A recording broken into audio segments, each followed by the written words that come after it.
Hi mga mi, dahil weekend ngayon, it's Laba Day!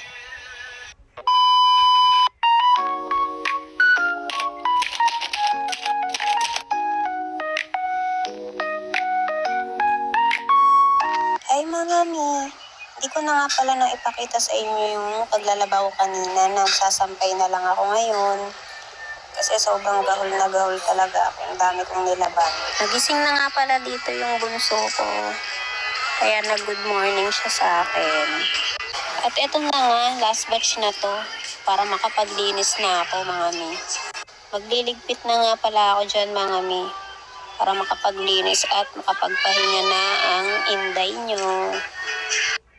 Magliligpit na nga muna ako ng kinainan ko dyan mga mi. Kakatapos ko lang kasi mag-almusal dyan.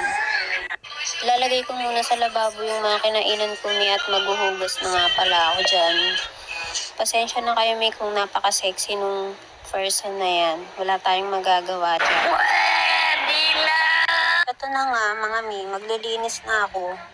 Magmamap lang ako ng sahig dahil napakadumi.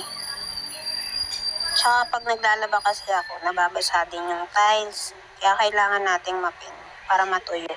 Pasensya na pala kayo sa voice over ko mga mi. Alam nyo naman, first vlog ko to. Bini vlog, nagtatry pa lang ako. Pagbigyan nyo na ako ngayon mga mi. Medyo masakit na nga pala yung balakang ko dyan mga mi. Pero okay lang, go pa rin. Kaya mo yan. Laban lang. Mi, pakitago yung kuyukot mo. Dumidilim. Baka umulan. O siya mga mi, hanggang dito na lang. Thanks for watching.